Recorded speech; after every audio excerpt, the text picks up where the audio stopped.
ரொம்ப simple man, ஒரு rural வில்லேஜில் வாழ்கிற மாதிரி ஒரு கதாபாத்திரமாக தான் அந்த கதை எழுதினேன். ஒரு கமர்ஷியல் பேட்டர்னாக இருக்கட்டும் அப்படின்றதுக்காக நான் அந்த மாதிரி ஒரு பிளட்டோட ஒரு ஃபர்ஸ்ட் லுக் போஸ்டர் விட்டுட்டேன். அதனால இது படம் பெரிய ஆக்ஷன் படம்னு எல்லோரும் நினச்சிட்டாங்க. ஆக்சுவலாக இது ரொம்ப ஒரு லைஃப்பை பற்றி பேசக்கூடிய ஒரு பியூட்டிஃபுல்லான ஃபேமிலி ஸ்டோரி. வாழ்க்கை அழகுல இல்லைனா அனுசரித்து நடந்துக்கிறதுல தானே இருக்கு.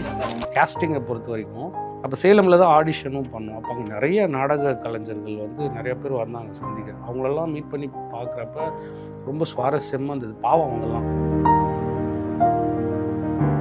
இன்னொன்று ஒரு ஸ்டண்ட்லாம் கூட அவர் போனாக தான் பண்ணார். எந்த டூப்ஸ் அதில் இவர் யூஸ் பண்ணுறது கிடையாது. ஆக்ஷன் பிளாக்லாம் பயங்கரமாக இருக்கும் போலயே. ஏன்னா உங்கள் படத்துடைய எல்லா ப்ரோமோ அண்ட் இந்த ரிலீஸ் டேட் எல்லாம் வந்த பிறகு தான் சார் வந்து புதுப்பேட்டை 2 லோடிங் அப்படின்னு சொல்லிட்டு. ஆக்சுவலாக நாங்கள் ஷூட்டிங்கில் இருக்கும்போதே 7G 2ஓட ட்ரெய்லர்லாம் கட் போயின்னு இருந்தது. அது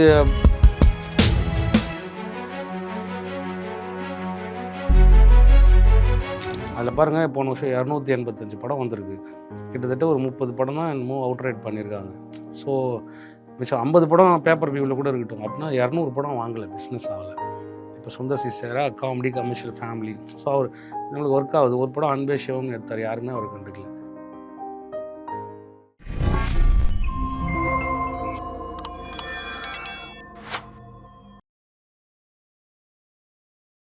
ப்ரோக் டிவி நேயர்களுக்கு வணக்கம். இன்னைக்கு நாம சந்திக்கவிருக்கக்கூடிய டைரக்டர் ட்ரிப், தூக்குதுறை மற்றும் இப்போ சமீபமாக ரிலீஸுக்காக காத்துக்கிட்டு இருக்கக்கூடிய மனிதன் தெய்வமாகலாம் படத்துடைய டைரக்டர் டென்னிஸ் மஞ்சுநாத் சாரை தான்.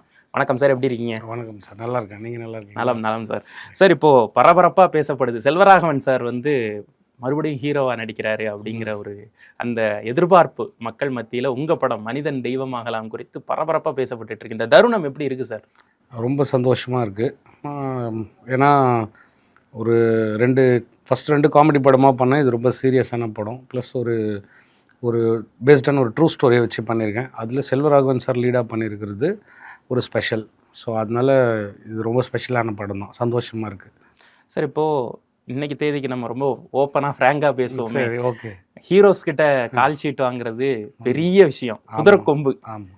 இவ்வளோ பெரிய டைரக்டர் எப்படி சார் இந்த ப்ராஜெக்டில் கமிட்டாக வைக்கிறதுக்குன்னு ஒரு விஷயம் இருக்குல்ல, எப்படி இது நடந்தது? கதை அந்த மாதிரி ஒரு கதை, ஒரு நல்ல ஒரு ரொம்ப சிம்பிள் மேன், ஒரு ரூரல் வில்லேஜில் வாழ்கிற மாதிரி ஒரு கதாபாத்திரமாக தான் அந்த கதை எழுதினேன். ஸோ அதுக்கு நம்ம எழுதி முடிக்கிறப்ப கிட்டத்தட்ட நம்ம ஒரு கதை எழுதுகிறப்ப நம்மளுக்கு ஒரு ஐடியா வரும்ல, இப்படி ஒரு ஹீரோ இதுக்கு தேவைன்னு. முடிக்கிறப்பவே செல்வா சார் இருந்தார். நாங்கள் ஃபஸ்ட் அப்ரோச்சே அவர் தான் பண்ணேன். ஸோ அவருக்கு போய்ட்டு கதை சொன்னேன். ஒரு ஃபுல் ஸ்கிரிப்ட் கேட்டார். கேட்டுட்டு அதுக்கப்புறமா பவுன் ஸ்கிரிப்ட் கேட்டார். அது வந்து அப்புறம் ஒரு 10 நாள் டைம் எடுத்துக்கிட்டார். ஃபுல்லாக படிச்சுட்டு அதுக்கப்புறமா ஓகேன்னாரு. அது தானாக வந்துட்டார். பண்ணி முடிச்சிட்டோம். ரொம்ப ஃப்ளெக்சிபிளாக இருந்தார். எனக்கும் அந்த பயம் இருந்தது. சார் போகிற வரைக்கும் இப்போ செல்வராகவன் சார், ஏன்னா நிறைய பேருக்கு அவர் நடிப்பு சொல்லி கொடுத்து அவரோட ஃபிலிம் மேக்கிங்லாம் ஒரு எக்ஸாம்பிள். இன்கேஸ் நான் சினிமாவுக்கு வர்றதுக்கே அவர் ஒரு பெரிய இன்ஸ்பிரேஷன் தான். என்ன மாதிரி எத்தனையோ பேர் வந்திருப்பாங்க அவரை பார்த்து சினிமாக்குள்ளே. அவரை போய் நம்ம டைரக்ட் பண்ண போகிறோன்றது ஒரு பெரிய ட்ரீமும் கூட. ஆக்சுவலாக கைகள்லாம் நடுங்கிச்சு ஃபஸ்ட் நாள் சொல்ல போனால். அப்புறம் பழகிடுச்சு. 2வது நாள் அவரே ரொம்ப கம்ஃபர்ட் ஜோனுக்குள்ளே இருக்கிற கேரக்டராக, வெளியிலேருந்து நம்ம பார்க்குற சார் வேறு, உள்ளே பயங்கர ஜெல்லிங்காக ஜாலியான ஜாலியாக இருந்தார். ஸோ அதனால் ரொம்ப ஃபாஸ்ட்டாகவே அந்த கெமிஸ்ட்ரி ஒர்க் அவுட் ஆச்சு. ரொம்ப குயிக் டைமில் படத்தையும் முடிச்சிட்டோம். ஸோ ஆல்வேஸ் ஏ மாஸ்டர் பீஸ் அப்படின்னு சொல்லலாம் செல்வராகவன் சாருடைய மூவி டைரக்ஷன் பார்க்குறப்ப. ஒரு இயக்குனராக அவரோட படைப்புகள் எல்லாமே, அந்த மாஸ்டர் பீஸ் எல்லாம் நம்ம நிறைய டிஸ்கஸ் பண்ணிட்டோம். இப்போ அவருடைய நடிப்பு அப்படின்னு நம்ம ஒரு ப்ராஜெக்டாக வந்து பார்க்குறப்ப ஒரு இன்னசென்டான ஃபேஸு, அதுக்குள்ள வயலன்ஸ். இது என்ன சொல்கிறது, ஒரு சினிமாவில் டைலாக்ல கூட காமெடிக்கு சொல்லுவாங்க, பார்த்தா சைலண்டாக இருக்காப்ல ஆனால் வயலண்டாக இது பண்ணுறாங்கன்னு சொல்லிட்டு அவரோட படங்கள் அந்த ஒரு லைனில் தான் வருது. இப்போ உங்களுடைய அந்த டீசர் பார்க்குறப்பவும் அந்த மாதிரியான ஒரு இன்னசென்ட், ஒரு வயலன்ஸ், அந்த இதை தான் பிரதிபலிக்கிறாரு. ஸோ அந்த டிரான்சிஷன் எடுக்கிறாருல்ல, இப்போ நீங்கள் டைரக்ட் பண்ணும்போது அந்த டிரான்சிஷன் எடுக்கிறாருல்ல, அந்த மூமெண்ட் எல்லாம் கொஞ்சம் எங்களுக்காக ஷேர் பண்ண முடியுமா சார்? அது ஆக்சுவலாக அதுதான் சார் அவருடைய எக்ஸ்பீரியன்ஸ்னு சொல்லலாம். அவர் இப்போது கிட்டத்தட்ட ஒரு 25 வருஷமாக சினிமாவில் இருக்கார் இல்லையா. இப்போ நம்ம கதை சொல்லிவிட்டு நமக்கு இதுக்கு கமிட் ஆகும்போதே அவர் அந்த கேரக்டராக தான் இருக்கார். ஆக்சுவலாக அவர் செல்வராகவன் அந்த இப்போ காரில் வந்து இறங்குவார். காலையில் நாங்கள் இப்போ ஒரு குட் மார்னிங் சொல்லும் போது செல்வராகவன் சாராக இருப்பார். இப்போ கேரவனுக்குள்ளே காஸ்டியூம்ஸ்லாம் போயிட்டு அவர் இறங்கி கீழே வரும்போது பார்த்தா அந்த கேரக்டராக தான் இருப்பார். ஃபேஸ் அப்படி தான் வச்சுருப்பார். அந்த மீட்டர் லெவலில் தான் டைலாக் டெலிவர் பண்ணுவார். அதுதான் அவரோட எக்ஸ்பீரியன்ஸ். அது எங்களுக்கு ரொம்ப சூப்பராக இருக்கும். நாங்கள் வெளியில் பேசிப்போம், என்னடா மனுஷன் வேறு லெவலில் பண்ணுறாரேடா. நம்ம ஒன்று எதிர்பார்ப்போம்ல ஒரு டேரக்டராக. ஓகே, இந்த சீன் இப்படி தான் இருக்க போகுது, இப்போ நம்ம ஹீரோ இவங்க தான், ஹீரோயின் இவங்க தான், நம்ம விஷுவல் பண்ணிவிட்டு நமக்கு தெரிஞ்சிடும்ல இந்த சீன் இப்படி தான் இருக்கும்னு ஃபுல்லாக நம்ம விஷுவல் பண்ணியிருப்போம் சார் டேரக்டராக. பட் அதை தாண்டி ஒன்று நம்மளுக்கு கிடைக்கும்போது ஆஹா சூப்பர் அப்படின்னு நம்ம ஃபீல் பண்ணுவோம்ல, அந்த மாதிரி நிறைய விஷயங்கள் இந்த ஸோ படத்தில். நீங்கள் பிடிக்கிற அந்த மீட்டர் வந்து உங்களுக்கு அது அதுக்கு செட் ஆயிடுவார். சூப்பராக பண்ணுவார். அதை விட இன்னும் அழகாக என்ஹான்ஸ் பண்ணியே நடிப்பார். அதுக்கேற்ற மாதிரி பண்ணி கொடுத்தாரு. இந்த படத்தில் அந்த கேரக்டர் அப்படி தான் இருக்கும். ரொம்ப ஷட்டில்டான ஒரு கேரக்டர் தான். அதை அவர் ரொம்ப சூப்பராகவே அழகாக பண்ணி கொடுத்தாரு. ஆக்ஷன் பிளாக்லாம் பயங்கரமாக இருக்கும் போலயே.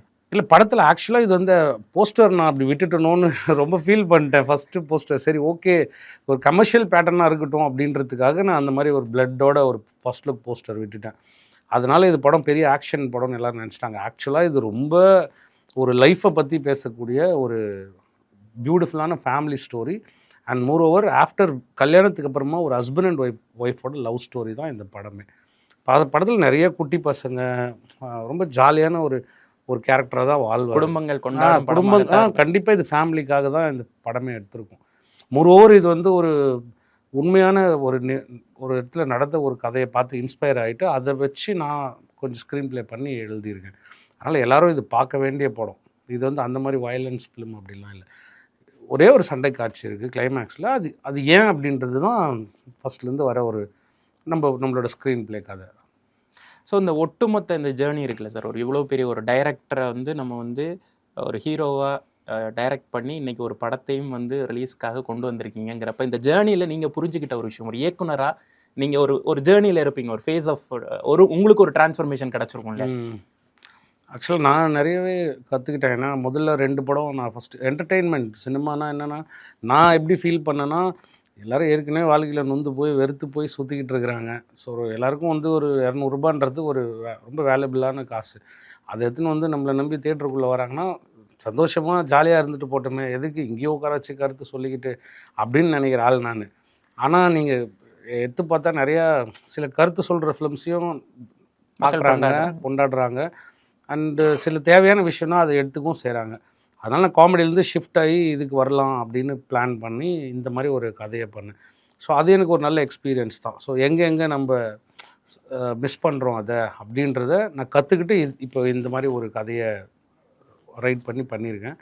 ஸோ அந்த அனுபவத்தில் இந்த படம் இதுக்கு முன்னாடி இருந்ததை விட அந்த எக்ஸ்பீரியன்ஸ் இப்போ ஒரு குட் ஃபிலிமை கொடுக்குறதுக்கு யூஸ்ஃபுல்லாக இருந்தது.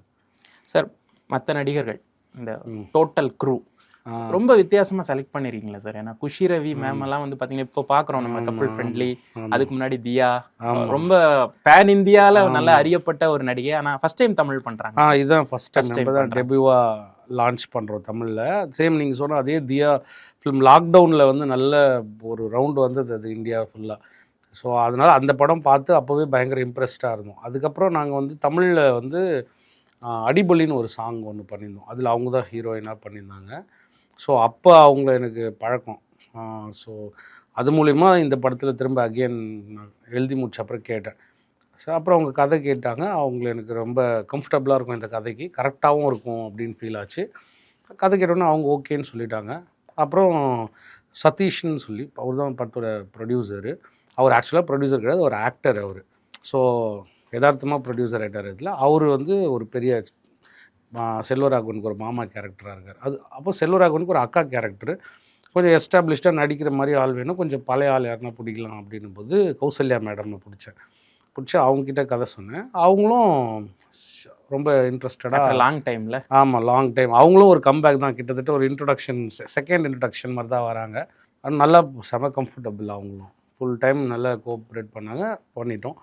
அப்புறம் ஒரு மைம் கோபியன் பண்ணியிருக்காரு, அப்புறம் ஒய்ஜி மகேந்திரன் சார் பண்ணியிருக்காரு, அப்புறம் லிருத்திகான்னு ஒரு பொண்ணு ஊட்டியிலேருந்து ஒரு சின்ன குழந்தையோட ஒரு பாண்டிங் இருக்கும். நீங்கள் அதுக்காக இந்த மற்ற படங்கள் மாதிரி ஒரு குழந்தை அப்படிலாம் எதுவுமே இருக்காது. இது ஒரு ஸ்வீட் லவ் எக்ஸ்போஸ் பண்ணணும் எந்த வயசுலேருந்து அப்படின்ற மாதிரி. அதுக்காக அந்த பாப்பாவை ஹையர் பண்ணியிருக்கோம். மற்றபடி நிறைய பேர். இன்னொன்று இந்த படத்தில் ப்ளஸ் என்னென்னா சொல்லணும், கேஸ்டிங்கை பொறுத்த வரைக்கும் இப்போ சினிமானாலே மோஸ்ட்டாக junior artist, secondary artist, character artist எல்லாமே மோஸ்ட்டாக சென்னைக்கு வந்துடுறாங்க, ஊர்லேருந்து ஆசைப்பட்டோம். அவங்கள வச்சு தான் எல்லோரும் எடுக்கிறாங்க. நாங்கள் இப்போ படத்தை வந்து சேலமில் எடுத்தோம். முழுக்க ஒரு ரொம்ப ரூரல் ஏரியாவில் போயிட்டு எடுத்தோம். அப்போ சேலமில் தான் ஆடிஷனும் பண்ணோம். அப்போ அங்கே நிறைய நாடக கலைஞர்கள் வந்து நிறைய பேர் வந்தாங்க சந்திக்க. அவங்களெல்லாம் மீட் பண்ணி பார்க்குறப்ப ரொம்ப சுவாரஸ்யமாக இருந்தது. பாவம் அவங்கெல்லாம் கலையவே நம்பி வாழ்ந்துக்கிட்டு இருக்காங்க, இந்த தெருக்கூத்து அது இதுன்னு சொல்லிட்டு. இப்போ எல்லாம் காலம் மாறிடுச்சுனால அவங்க அந்த லைஃப்பை தொலைச்சிட்டு இன்னும் அந்த நடிப்புக்காகவே இருக்காங்க. அப்போது அங்கே ஒரு படம் ஆடிஷன்னு ஒன்று அவங்களாம் அவ்வளோ ஏக்கத்தோடு வந்து சார் எப்படியாவது ஒரு கேரக்டர் கொடுங்க சார் அப்படின்றாங்க. அப்போ அவங்களோட ஆடிஷன் பண்ணால் அவ்வளோ சூப்பராக பண்ணுறாங்க எல்லோரும். அதனால் மேக்ஸிமம் இந்த படத்தில் ஒரு ஆர்டிஸ்ட்டுங்கள்லாம் அந்த ஓன் கிரவுண்ட்லேருந்து பிக் பண்ண ஆர்டிஸ்ட். அவங்களுக்கு சில்வர் ஸ்க்ரீனுங்கிறது ஒரு பெரிய வரம். ஐயோ ஆமாம், அவங்க சார் இன்னும் பர்ஃபெக்டாக டைமுக்கு வருவாங்க தெரியுமா. ஒரு 8 மணிக்கு ஷூட்னா காலைல 6:30 மணிக்கெலாம் நின்று இருப்பாங்க. நம்ம ஷூட்டிங் முடிஞ்சு அவங்க கேரக்டர் முடிஞ்சிச்சு போகணுனாலும் சும்மாவது ஷூட்டிங்கை நின்றுட்டு பார்த்துட்டு போவாங்க. ஏதாவது ஒர்க் பண்ணுறதுக்கு ஏதாவது வேலை கொடுங்க அவ்வளோ. ஏன்னா அவங்க அந்த சினிமாவை ரொம்ப அப்படி பார்க்குறாங்க அவங்க அந்த கலையை. அவங்களுக்கு இப்போ சினிமான்ட்டு சென்னையில் தானே இருக்குது, ரொம்ப தூரத்தில் இருக்கிறதுனால அவங்களால வர முடியறதில்ல. குடும்பம் பர்சனல் லைஃப்னு அங்கேயே இருக்காங்க. அதனால் நம்ம சினிமா அந்த ஊரில் போய் எடுக்கும்போது சரி அவங்களெல்லாம் பயன்படுத்தணும். அது ஒரு குட் திங் இந்த படத்தில்.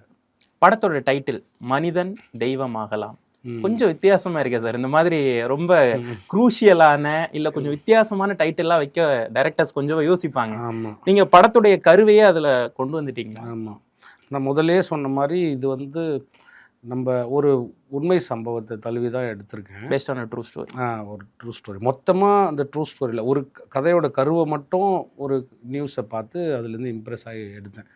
ஸோ அப்போ அந்த நியூஸை அதுக்காக ஒருத்தன் தன்னுடைய லைஃப்பை எந்த அளவுக்கு விட்டுட்டு அந்த வாழ்க்கைக்காக மற்றவங்களுக்காக வாழ்கிறான் அப்படின்னும்போது அந்த கேரக்டரை அப்போ அவங்கெல்லாம் எப்படி பார்ப்பாங்க, ஒரு கடவுளாக பார்ப்பாங்க. ஸோ அதனால் இந்த டைட்டில் முடிஞ்சது. கண்டிப்பாக படத்தில் டைட்டில் போடுறப்ப ஒரு இம்பேக்ட் இருக்கும். அந்த டைட்டில் வர்ற இடத்துல அப்படி எப்படி இழுத்து எடுத்து நான் ஒரு அப்டேட் வாங்கிட்டேன்ப்பா.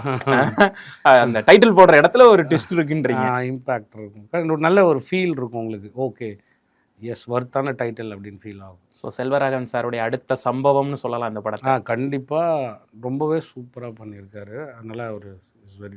இன்னொன்று ஒரு ஸ்டண்ட்லாம் கூட அவர் போனாக தான் பண்ணார். எந்த டூப்ஸ் அதெல்லாம் இவர் யூஸ் பண்ணுறது கிடையாது. அவரோட டஃப்பான மேக்கப்ஸ் எதுவும் இருந்தாலும் பொறுமையாக டைம் எடுத்து அவரே தான் பண்ணார். இன்னொன்று செம குயிக் அக்சஸும் கூட, ரொம்ப ஃபாஸ்ட்டாகவும் பண்ணும், அதுக்கும் சப்போர்ட் பண்ணார். அடுத்தது படத்துடைய உயிர்நாடி மியூசிக்கு தங்கரத்தினமே பார்க்குறோம். நிறைய பேர் இப்போ ரீல்ஸை நம்ம ப்ரொமோஷன் பண்ணணுங்கிற தேவையே இல்லை, அதுவே வந்து தன்னால் மக்களே வந்து ப்ரொமோட் பண்ணுறாங்கங்கிற மாதிரி போயிட்டுருக்கு. ஸோ மியூசிக் பேக்ரவுண்ட் ஸ்கோர் இந்த படத்தில் எந்த மாதிரியான ஒரு உயிர்ப்பு கொடுத்துருக்கு? மியூசிக் டைரக்டர் ஏகே பிரியன் அப்படின்ட்டு புதுசாக லான்ச் ஆகிறார். மியூசிக் டைரக்டர் சித்து குமார் அப்படின்ட்டு உங்களுக்கு தெரியும். சித்து குமார் அவரோட டீம் தான் இவரும். நாங்கள்லாம் ஒரே ஃப்ரெண்ட்ஸ் தான். ஸோ அதனால நான் இந்த வாட்டி ஒரு சித்துவே பிரியனை ரெஃபர் பண்ணார். பிரியனோட ட்ராவல் பண்ணேன். அவனும் என் ஃப்ரெண்டு தான். ஸோ அதனால் அவனை இந்த படத்தில் லான்ச் பண்ணேன். 5 பாட்டு அவ்வளோ ஸ்வீடாக கொடுத்துருக்காரு. இன்னும் 2 பாட்டு இப்போ லான்ச் ஆக போகுது, வரப்போகுது பாருங்கள். படம் இந்த கதைக்கு வந்து மியூசிக் ரொம்பவே வெரி ரெக்வயர்ட். ஸோ இப்போ ட்ரூ ஸ்டோரினா கண்டிப்பாக அதில் ஆக்டிங் பர்ஃபார்மன்ஸ் ஜாஸ்தியாக இருக்கும். ஆக்டிங் பர்ஃபார்மன்ஸ் ஜாஸ்தியாக இருந்ததுன்னா நம்மளை கனெக்ட் பண்ணுறதுக்கு மியூசிக் நம்மளுக்கு அதுக்கு பலமாக பின்னாடி நிற்கணும். ஸோ அதுக்கு இவன் ரொம்ப சூப்பராக போட்டிருக்கான். அது படம் பார்க்குறப்ப எல்லாருக்குமே ஃபீல் ஆகும். யார் மியூசிக் டைரக்டர்னு கேட்குற அளவுக்கு போட்டிருக்கான். நான் இது சும்மா இன்டர்வியூக்காக சொல்லலை, கண்டிப்பாக நீங்கள் படம் ரிலீஸ் ஆகி பார்த்துட்டு சொல்லுங்கள். மூர்த்தி சிறுசாக இருந்தாலும் கீர்த்தி பெருசு இல்லை நல்லா பண்ணியிருக்காரு. உண்மையிலே நல்லது. சவுண்ட் ஆஃப் குவாலிட்டின்னு இருக்குல்ல. இப்போ ஒரு மியூசிக் டைரக்டர்னால் நம்மளுக்கு தெரியும், லைக் அந்த மெட்டீரியலை டெலிவர் பண்ணும்போது ஒரு எக்ஸ்பீரியன்ஸ்டு. இப்போ ஏஆர் சார் அந்த சவுண்ட் குவாலிட்டி, இப்போ ஹாரிஸ் சார் சவுண்ட் குவாலிட்டி, அது மாதிரி ஒரு டெபியூ மியூசிக் டைரக்டர்னும் போது அந்த குவாலிட்டி ஒன்று ப்ரெசென்ட் பண்ணுறாங்கல்ல, அதெல்லாம் அவ்வளோ நல்லா பண்ணியிருக்காங்க. ரொம்ப நல்லா பண்ணியிருக்காரு. நல்லா வருவார் இவர் இண்டஸ்ட்ரியில், ஒரு ரவுண்ட் வருவார். ஸோ இப்போது கேரவன்லேயோ இல்லை வந்து ஷூட்டிங் ஸ்பாட்லேயோ நீங்கள் பேசிகிட்டு இருக்கப்ப சாருடைய அடுத்த கட்ட நகர்வுகள்லாம் பற்றி உங்கள்கிட்ட ஷேர் பண்ணுவாரா? எப்படி என்ன அது? அதெல்லாம் நானே கேட்க மாட்டேன். மோஸ்ட்லி எனக்கு டைமும் இருக்காது. மோஸ்ட்லி சார் வந்தார்னா இன்னொன்றுனா லைக் அவர் இப்போ பர்ஃபெக்டாக இருப்பார் டைமில். நான் மற்ற விஷயங்கள் பேசுகிற அளவுக்கு நான் எதுவும் இது பண்ணிக்க மாட்டேன். மற்றபடி சும்மா கேட்பார். காலையில் வந்த உடனே என்ன சீனு அப்படின்னு எக்ஸ்பிளைன் பண்ண சொல்லுவார். டீட்டெயிலாக கேட்பார். அதில் டீட்டெயில்டாக கேட்டுட்டு ஓகே அப்படின்னு சொல்லிட்டு அது கரெக்டாக பிளான் பண்ணி அந்த கேரக்டராக வர்றதுக்காக அவர் அதை அப்படி எனிவே எல்லா ஆக்ட்ரஸும் அதை தான் பண்ணுவாங்க. அது மட்டும் தான் பேசுவோம் காலையில். மற்றபடி ஸ்பாட்க்கு வருவார். அங்கெல்லாம் நல்லா ஜாலியாக இருப்பார். அப்புறம் இந்த பெரிய பிரேக் சப்லாம் இருக்காது, ஸ்பாட்டில் இருப்பார். நல்லா ஃபாஸ்ட்டாக ஈஸியாக பண்ணுவோம். ஏன்னா உங்கள் படத்துடைய எல்லா ப்ரோமோ அண்ட் இந்த ரிலீஸ் டேட் எல்லாம் வந்த பிறகு தான் சார் வந்து புதுப்பேட்டை 2 லோடிங் அப்படின்னு சொல்லிட்டு போஸ்ட் போட்டிருந்தாங்க. ஸோ அதனால் கேட்டேன், ஓகே அந்த அந்த தாட் ப்ராசஸ் அந்த ஸ்பீச் எல்லாம் வந்து இல்லை, ஆக்சுவலாக நாங்கள் ஷூட்டிங்கில் இருக்கும்போதே 7G 2 ட்ரெய்லர்லாம் கட் போயின்னு இருந்தது. அது இது பண்ணியிருந்தா இருப்பார். சரி, நான் ஆக்ட் பண்ணுற டைம் போக அவர் என்ன பண்ணும், இப்போ நான் பிரேக் விட்டுட்டேன்னா அவர் சும்மா அவரோட எதையாவது யோசிக்க தானே செய்வோம். நம்மளே இப்போ இங்கே ஒர்க் நீங்கள் முடிச்சிட்டிங்கன்னா பிரேக் அப்போ என்ன வேறு அதர் டாக்ஸ் தானே போகும். அந்த மாதிரி அவர் அது மற்ற இது பண்ணுவார். பட் மற்ற ஒர்க்ஸ்லாம் போயிட்டு தான் இருக்கும். பட் நம்ம இடத்துல நான் போய் அதெல்லாம் என்ன ஏதுன்னு கேட்டுக்க முடியாதுல்ல. நம்ம கூட அவர் இந்த படத்துக்கு 100% இருந்தார். இன்னும் எனக்கு ப்ரொமோஷன் பயங்கர சப்போர்ட்டிவாக இருக்கார். அது பெரிய விஷயம். நான் இப்போ கடந்த படங்கள்லாம் எனக்கு அது அமையலை பெருசாக, அதையும் குறையா சொல்ல. பட் இன்னும் இந்த அளவுக்கு ஃபுல் ஃப்ளெஜ்டாக இறங்கலை. நான் இப்போ ஒரு ட்விட்டர் கண்டென்ட்டு, ஒரு சாங் ரிலீஸ் சார், ஒரு போஸ்டர் ரிலீஸ் சார் அப்படின்னு சொல்லி அப்படி அனுப்புனா உடனே ஓகே அப்படின்னு. இது வரைக்கும் ஒரு போஸ்ட் கூட அவர் அவாய்ட் பண்ணதில்லை. உடனே ஒரு ஷேர் இதுலேயே ஒரு இன்ஸ்டா பேஜ்லேயே நிறைய பார்க்க முடியுது மனிதன் தெய்வமாகலாம் படத்துக்கான. ஆமாம். இன்னொன்று எங்களுக்கு பார்த்தீங்கன்னா first look poster Dhanush sir release பண்ணார். Again teaser Dhanush sir release பண்ணார். சார் பண்ண முடியுமான்னு கேட்டோம். உடனே அந்த ஹெல்ப்லாம் பண்ணி கொடுத்தாரு. அந்தளவுக்கு நல்ல ஒரு சப்போர்ட்டிங்கான பலமாக எங்களுக்கு செல்வா சார் இந்த படத்தில் இருந்தார். சார் இப்போது டு பி ஓப்பன், இப்போ வந்து ட்ரிப் தூக்குதுறை ஒரு கமர்ஷியலான ஒரு ஜாலி படம் எல்லாம் பண்ணிவிட்டு இந்த மாதிரி ஒரு ஹார்டான ஸ்கிரிப்டை எடுக்கிறப்ப ஒரு தோண்டல் இருக்கும்ல, இது எப்படி நம்ம இதெல்லாம் பிளான் பண்ணோம். அப்போ முதல்ல செல்வராகவன் சாரை இதுக்குள்ளே கொண்டு வர்றதுக்கான அந்த தாட் எங்கே இருந்தது சார்? அப்படி இல்லை, நான் அதான் சொன்னேன் ஃபஸ்ட்டு எல்லாருமே மகிழ்விக்கிறது தான் என்டர்டெயின்மெண்ட்டு. நான் அந்த காமெடி படங்கள் பண்ணேன். பட் ஆனால் என்னென்னா நீங்கள் ஒரு ப்ரொடியூசர் இஸ் த காட். நீங்கள் என்ன தான் பாகுபலி ஸ்கிரிப்டே வச்சுருந்தாலும் அதுக்கான ப்ரொடியூசர் கிடைக்கலன்னா அது டீ கடையாக தான் அந்த ஸ்கிரிப்டை சுற்றின்னு இருக்க போகுது. உங்கள் ஸ்கிரிப்ட் படமாக மாறணுன்னா எண்ட் ஆஃப் த டே அதுக்கு ஒரு ப்ரொடியூசர் வேணும். ஸோ இப்போ எனக்கு வந்து இப்போ 2 படம் ப்ரொடியூஸ் பண்ணியிருக்காங்க. நான் ஒரு ஹியூமர் ஃபிலிம் எடுத்திருக்கேன்னா அது வணிக ரீதியாக எந்த அளவுக்கு ஜெயிக்குதுன்றது தான். ஆடியன்ஸு இன்னைக்கு படம் வந்தாலே ரிவ்யூவர்ஸ் ஒரு பக்கம் நிறைய போராட்டமாக இருக்குது. அது திரும்ப சேர்க்குறது மார்க்கெட்டிங் ஒரு பக்கம், கூட வர காம்படிஷனுக்கு வர ஃபிலிம்ஸ் ஒரு பக்கம். அப்போ நம்ம படத்தை எந்த ஆங்கிளில் பார்க்குறாங்க அப்படின்ற ஒரு இது இருக்குது இல்லையா. அது நல்லதா கெட்டதான்னு தெரிய வைக்கிறதுக்குள்ளேயே அது தியேட்டர்லேருந்து போயிடுது. ஸோ அதனால் நான் பார்த்தேன், சரி போதுமான அளவுக்கு நம்மளால் ரீச் பண்ண வைக்க முடியல அப்படின்னா இன்னும் கொஞ்சம் பெருசாக போகணும், இன்னும் கொஞ்சம் நல்ல ஒரு மனசில் நிற்க வைக்கிற படமாக இருக்கணும் அப்படின்ற மாதிரி நான் ஃபீல் பண்ணி தான் இதை எடுத்தேன். ஸோ இந்த படம் மனசில் நிற்கும். ஸோ அது மாதிரி கதைக்களத்தை நான் சூஸ் பண்ணதுக்கப்புறம் ஒரு நல்ல எஃபெக்டிவான ஒரு ஹீரோ இதுக்கு வேணும்னு சொல்லிட்டு தான் செல்வா சாரை சூஸ் பண்ணேன். ஸோ அதுக்கும் இதுக்கும் நிறைய டிஃப்ரெண்ட் இருக்கும். அப்படியே இப்படி பார்த்த டைரக்டர் இப்படி பார்க்குற மாதிரி இருக்கும் இப்போ. ஆனால் அதுக்கு நல்ல ஹோம் ஒர்க்ஸ்லாம் பண்ணேன். எல்லா டைரக்டராலும் எல்லா ஜானர்ஸும் எடுக்க முடியும், இதுதான் எடுக்க முடியும்னு ஒருவேளை அவங்கள அந்த மாதிரி பார்த்துட்டோன்னா அவங்க அதையே கண்டினியூ பண்ணிவிடுவாங்க. இப்போ சுந்தர் சி சாரா காமெடி கமர்ஷியல் ஃபேமிலி, ஸோ அவர் நம்மளுக்கு ஒர்க் ஆகுது. ஒரு படம் அன்பே சிவம்னு எடுத்தார், யாருமே அவரை கண்டுக்கல. இன்னைக்கு கொண்டாடுறீங்க. ஸோ இதுதான். ஸோ அப்போ நம்மளை எந்த மாதிரி பார்க்குறாங்களோ அப்படியே போயிடுவோம் அப்படின்ட்டு தான் எல்லோரும் அந்த மாதிரி போக ஆரம்பிச்சிடுறாங்க. ஸோ எனக்கு எல்லாமே எல்லாராலையும் எழுத முடியும், என்னாலேயும் முடியும். நான் முதல்ல டைரக்டர் ஆகணும்னு எழுதின கதை பயங்கரமான பொலிட்டிக்கல் ஆக்ஷன் ஸ்கிரிப்ட். அதை இன்னும் நான் பண்ணல, அப்படியே தான் இருக்குது. ஸோ எதுக்கு சான்ஸ் கிடைக்குது, எந்த அளவுக்கு பட்ஜெட் நம்மளுக்கு கேரி ஆகுதோ அதை யூஸ் பண்ணி படம் பண்ணணும் அப்படின்ட்டு மூவ் பண்ணுறேன். ஸோ நெக்ஸ்ட்டு நிறைய பவுண்டட் வச்சுருக்கீங்க? இருக்குது. கண்டிப்பாக நேரம் வரும்போது அதை கண்டிப்பாக யூஸ் பண்ணுவேன். சார் இப்போ ஓடிடி என்ன மாதிரியான ஒரு ப்ளே பண்ணுது இந்த சினிமா வணிகத்தில், அதே நேரத்தில் ஒரு டைரக்டருடைய வாழ்க்கையில்? ஏன்னா வந்து முன்னாடியெல்லாம் பார்த்தீங்கன்னா ஒரு டைரக்டர் வந்து ஒரு படம் வந்து ரிலீஸ் பண்ணுறாருன்னா அந்த FTFS அது வந்து ஒரு பெரிய ஒரு விஷயம். அவர் உயிர் போய்கிட்டு வர்ற மாதிரியான ஒரு மொமெண்ட் அந்த ஒரு நாள் அப்படிங்கிறது. இன்றைக்கி நிறைய வாய்ப்புகள், இப்போ தேட்டர்லேயுமே ரிலீஸ், அதுக்கு பிறகு தேட்டர் வெற்றியை கடந்து இப்போ ஓடிடியில் வந்து ஓடிடியில் வெற்றியாகி அடுத்தடுத்த வாய்ப்புகள் வரக்கூடிய டைரக்டர்ஸ்லாம் நம்ம பார்க்குறோம். ஸோ ஓடிடியுடைய பங்கு சார், நான் என்னுடைய வியூவில் எப்படி பார்க்குறேன்னா, ஓடிடி ஒரு வகையில் அட்வான்டேஜாக இருந்தாலுமே டிஸ்அட்வான்டேஜ் நிறைய பேர் ஃபீல் பண்ணாலுமே என்னை பொறுத்த வரைக்கும் அட்வான்டேஜ் தான். பட் ரெண்டுமே இருக்குங்க, பாசிட்டிவும் இருக்குது நெகட்டிவும் இருக்குது. முதல்ல பார்த்தீங்கன்னா படம் இப்போ எனக்கு ட்ரிப் வர டைமில் ஓடிடி இல்லை. ஏன்னா இது வந்து லாக்டவுனுக்கு அப்புறம் தான் ஓடிடி பூம் ஆச்சு. நான் லாக்டவுன் முன்னாடி ஷூட் முடிச்சுட்டு லாக்டவுன் ரிலீஸ் ஆன உடனே ரிலீஸ் பண்ணேன். அப்போ தான் ஓடிடின்னு ஒன்று வந்தது. அப்போ பார்த்தீங்கன்னா சேட்டலைட் செம்ம காசு கொடுத்து படம் வாங்கியிருந்தாங்க. ஒரு புதிய திரைப்படம்னு போடும்போது அவங்களுக்கு ஆட் பிரேக்ஸ் இருக்கும். ஒரு பெரிய அமௌண்ட் கொடுத்து தான் சன் நெட்வொர்க்கில் நாங்கள் கொடுத்துருந்தோம். பட் இன்றைக்கி ஓடிடி வந்ததுக்கப்புறம் சேட்டலைட் பிகம்ஸ் 0. உங்கள் படத்தை 30 நாளில் ஓடிடியில் பார்த்துட்றாங்க. அப்புறம் நாங்கள் ஏன் இதை வந்து வாங்கி இது புத்தம் புதிய படம் நாங்கள் போட்டாலும் எங்ககிட்ட அட்வர்டைஸ்மெண்ட்ஸ் பண்ணுறவங்க வர்றது கிடையாது. ஏன் இதை நாங்கள் டிவியில் வாங்கணும்னு சொல்லிட்டு டோட்டலாக 0 ஆயிடுச்சு. ஸோ அப்போ எல்லாருமே ஓடிடியை நம்பி ப்ரொடியூசர்ஸ் என்ன பண்ணாங்க, 2-3 இயர்ஸ் முன்னாடி ஓடிடியில் பிஸ்னஸ் இருக்குப்பா அப்படின்ற நம்பிக்கையை இது பண்ணி படம் பண்ண ஆரம்பிக்கிறாங்க. இப்போது ஓடிடி வைக்கிறது தான் சட்டமாயிடுச்சு. எங்கே போனாலுமே ஓடிடி படம் வாங்குறது இல்லை. ஒரு சில படங்கள் மட்டும்தான் outright too much of connections, நல்ல இன்ஃப்ளூயன்ஸ்டு பர்சன்ஸ் மூலிமா கனெக்ஷன்ஸாக இருக்கணும். இல்லையா ஒரு படம் அந்த படம் வந்து ரிலீஸ் ஆகி பயங்கர டாக் ஆஃப் டவுனாக மாறி ஒரு பெரிய பிஸ்னஸை கலெக்ட் பண்ணால் அந்த படத்தை அவுட் ரேட்டாக வாங்குறாங்க. அப்படி இல்லைன்னா ஒரு சில படங்கள் ஆர்டிஸ்ட் கேட்டகரி நம்ம இந்த படத்தை போட்டால் அது நல்ல கொஞ்சம் பார்வையாளர்கிட்ட போய் சேரும் அப்படின்னா ரெவென்யூ ஷேர் மோடில் வந்து வாங்குறாங்க. இல்லைன்னா வாங்குறதே கிடையாது. இப்போ ஒரு புக்கு விட்டுருந்தாங்க ப்ரொடக்ஷன் கவுன்சில்லேருந்து, ஆக்டிவ் ப்ரொடக்ஷன் கவுன்சிலில் மாதம் புக் வரும். அதில் பாருங்கள் போன வருஷம் 285 படம் வந்திருக்கு. கிட்டத்தட்ட ஒரு 30 படம் தான் என்னமோ அவுட் ரேட் பண்ணியிருக்காங்க. ஸோ மிச்சம் 50 படம் பேப்பர் வியூவில் கூட இருக்கட்டும். அப்படின்னா 200 படம் வாங்கலை, பிஸ்னஸ் ஆகலை. அப்போ அந்த 200 ப்ரொடியூசர்ஸ் என்ன ஆனாங்க? ஸோ திரைப்படங்கள்லாம் தேட்டரோடு நின்றுடுச்சு, அவ்வளோதான் போச்சு. இப்போ இன்னொன்று, இப்போ ப்ரொடக்ஷன் கவுன்சிலில் அதாவது 30 நாள் கழிச்சு ஓடிடியில் விட்டால் தான் இந்த வருமானமாச்சு. இப்போ ப்ரொடக்ஷன் கவுன்சிலில் 60 நாள் கழிச்சு தான் விடணும் அப்படின்னு வேறு இப்போ சொல்லிட்டாங்க. ஏப்ரலுக்கு அப்புறமா வர படங்கள் எல்லாத்தையுமே இப்போ 60 நாள் கழிச்சு ஓடிடியில் வந்ததுன்னா, ஸோ திரும்ப இந்த தமிழ் ராக்கர்ஸ் ஆல்ரெடி நம்மளுக்கு ஓடிடி இருக்கும்போதே இன்னும் டெலகிராமில் லிங்க் எடுத்துகிட்டு முதல் நாளே பார்க்குறவங்க ஒரு 30-40% இருக்குது தான். ஓடிடி ஹை காப்பீஸே வந்துருச்சு இப்போலாம். எக்ஸாக்ட்லி. ஸோ அப்படி இருக்கிறப்ப இன்னும் 60 நாள் கழிச்சு வந்ததுன்னா இந்த மாதிரி படத்தையே மறந்துடுவாங்க. ஸோ அப்போ தேட்டர் வாக்கினும் போச்சு. ஓடிடிலையும் வர்றதுக்கு முன்னாடி இங்கே பார்த்துருவாங்க. ஓடிடி இருக்குதுன்றதுனால சேட்டிலைட்டும் வாங்க மாட்டேன்றாங்க. அப்புறம் எந்த இன்கம் ரிட்டர்ன் பேக் வரும்ன்ற நம்பிக்கையில் ப்ரொடியூஸ் பண்ண போகிறாங்க ஃப்யூச்சரில் அப்படின்றது தெரியல. ஸோ செல்வராகவன் சார் படம் அப்படிங்கிறப்ப ஒரு எதிர்பார்ப்பு, ஒரு எக்ஸைட்மெண்ட் இயல்பாகவே வந்துடுது.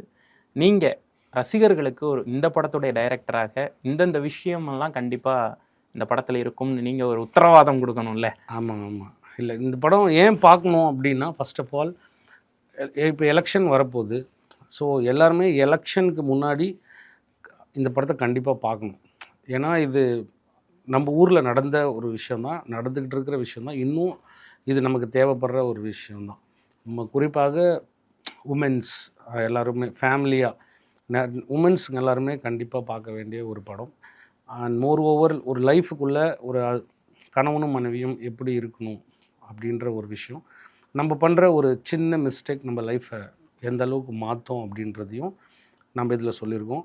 ஸோ இதில் எல்லாருமே நல்ல நடிச்சிருக்காங்க, நல்லா பெர்ஃபார்ம் பண்ணியிருக்காங்க. ரொம்ப ஃப்ரெஷ்ஷாக இருக்கும் இந்த காம்பினேஷன். இப்போ செல்வராகவன் சார் அவர் இதுதான் ஃபஸ்ட்டு படம் அவர் ஃபுல் ஹீரோவாக பண்ணுறாரு. நீங்கள் மற்ற படங்கள் லைக் அவர் பண்ண பகாசுரன், அப்புறம் ஆரியன் எல்லாத்தையுமே அவர் வில்லனாக பண்ணியிருக்காரு. And then full stage second பிளேஸ்மெண்ட்டான கேரக்டராக தான் பண்ணியிருக்காரு. இதில் அவர் தான் ஹீரோ. ஸோ அவரோட முதல் கதாநாயகன் திரைப்படம் இதுதான். ஸோ அவரை ரசிக்கிற ரசிகர்கள், டைரக்டராக ரசிக்கிற ஃபேன்ஸுக்கும் சரி, அவரை ஒரு ஆக்டராக நடிக்கிற ஃபேன்ஸுக்கும் இது கண்டிப்பாக ஒரு ரொம்ப நல்ல படமாக இருக்கும். நீங்கள் நம்பி வரலாம், கண்டிப்பாக நீங்கள் ஏமாற மாட்டீங்க இந்த தடவை. ஸோ ஏப்ரல் 10th ரிலீஸ் ஆக போகுது மனிதன் தெய்வமாகலாம் படம், செல்வராகவன் சார் நடிப்பில். எல்லாரும் தேட்டர் போய் பாருங்கள். கண்டிப்பாக. உங்களுடைய நேரத்திற்கும் கருத்திற்கும் ரொம்ப நன்றி sir. Thank you sir, thank you so much. நன்றி.